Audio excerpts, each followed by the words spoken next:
দালালের খপ্পরে পড়ে ভিন রাজ্যে কাজে গিয়ে প্রাণ হারানো এক স্বামীহারা মেয়ের সাথে থাকা ৮ বছরের শিশু এবং নাতিকে ফিরে পেতে হয়রানির সম্মুখীন তপনের দালাল হাটের সদ্য মেয়েকে হারানো পরিবার।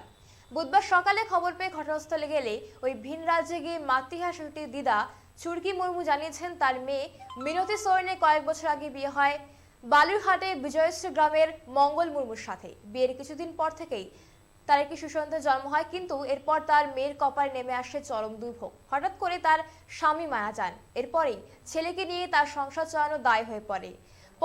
তাই কাজের জন্য কয়েকদিন আগে এলাকার এক দালালের মাধ্যমে তার স্বামীহারা মেয়ে মিনতি সোরেন ভিন রাজ্যে অর্থাৎ পুনেতে কাজ করতে যায়। সঙ্গে যায় তার ৮ বছরের ছেলে রাহুলও। কিন্তু দিন কয়েকের মাথায় খবর আসে তার মেয়ে মিনতি হঠাৎ করেই নাকি কল পাম্প করতে গিয়ে কাঁচতে কাঁচতে মৃত্যু হয় তার। কিন্তু আর্থিক অবস্থা ভালো না থাকায় তার দেহ দেখতে বা নিয়ে আসা সম্ভবপর হয়নি। পুনেতে থাকা অন্যান্যরাও তার মেয়ের মৃতদেহ পাঠায়নি। পাশাপাশি তার ৮ বছরের নাতিকে সেখানে তারা আটকে রেখেছেন, ফেরত পাঠাচ্ছে না। পাশাপাশি শিশুর ভবিষ্যতের কথা ভেবে তেমন কোনো ক্ষতিপূরণ দিতে চাইছেন না বলে তিনি অভিযোগ করেছেন। তিনিও বলেন, যেহেতু মেয়ের শ্বশুর বাড়ি বালুরঘাট থানার অধীন, তাই সেখানেও অভিযোগ জানাতে গেলে থানার বড়বাবু না থাকায় এ ব্যাপারে সলা পরামর্শ করে অভিযোগ জানানো সম্ভবপর হয়নি। শীঘ্রই তারা ফের বালুরঘাট থানার সাথে যোগাযোগ করবেন বলে জানিয়েছেন মৃত মিনতি সোরেনের মা, এবং আরও জানিয়েছেন তারা চান তাকে নিয়ে যাওয়া ঠিকাদার উপযুক্ত ক্ষতিপূরণ দেবার পাশাপাশি অবিলম্বে তার নাতিকে ফিরিয়ে দিক।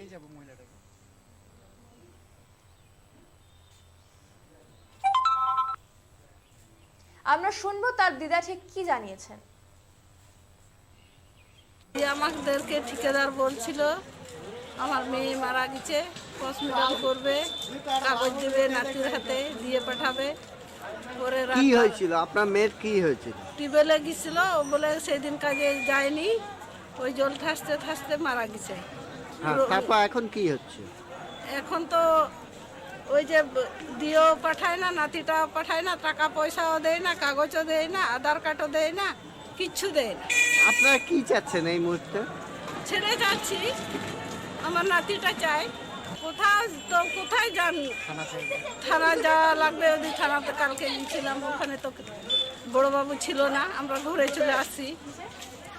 এখন কোথায় যাওয়া লাগবে আমি তো কোথায় জানি, কোথায় গেলে ভালো হবে, নাতিটাই চাই। অপরদিকে স্থানীয় বাসিন্দারাও এই অসহায় পরিবারের পাশে দাঁড়িয়েছেন এবং তাদেরই একজন বিষ্ণু মুর্মু জানিয়েছেন তারাও চান মালতী কিভাবে ভিন রাজ্যে কাজে গিয়ে মৃত্যু হলো তা জানার পাশাপাশি তার দেহ যদি সৎকার করা না হয় তবে তার দেহ ফিরিয়ে দেওয়ার পাশাপাশি তার সাথে থাকা শিশুটিকে ফিরিয়ে নিয়ে আসার ব্যাপারে ওই ঠিকাদার এগিয়ে আসুক। পাশাপাশি শ্রাদ্ধ শান্তি ও শিশুটির ভবিষ্যতের কথা ভেবে উপযুক্ত ক্ষতিপূরণের ব্যবস্থা করে দেওয়া হোক বলে তিনি দাবি করেন। এখন দেখার পুনে থেকে ওই সদ্য মেয়েহারা পরিবারটি তার নাতিকে ফিরে পায় কিনা ও তার ভবিষ্যৎ সুরক্ষিত রাখার জন্য উপযুক্ত আর্থিক ক্ষতিপূরণ পায় কিনা। আমরা শুনবো সেই প্রতিবেশী অর্থাৎ বিষ্ণু মুর্মু কি জানিয়েছেন। পাশে ওই মহিলার বিদেশে গিয়েছিল, পুনেতে দাদনের কাজে ঠিকাদারের ইয়েতে। নাম কি মহিলা? মিনা সোরেন। হ্যাঁ, সে মারা গেছে ওখানেই দাদনে গিয়েই, পুনেতেই মারা গেছে। তার সঙ্গে একটা বাচ্চা ছিল ৮ বছরের, সে বাচ্চাটাও ওখানে আছে।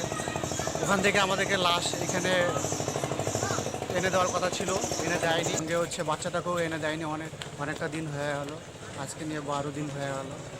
আমরা থানাতেও দিয়েছিলাম, থানা থেকেও ভালো রেসপন্স পাইনি। আমাদেরকে বালুরঘাট থানায় যেতে বলেছে, আমরা যাওয়ার প্রস্তুতি নিয়েছি।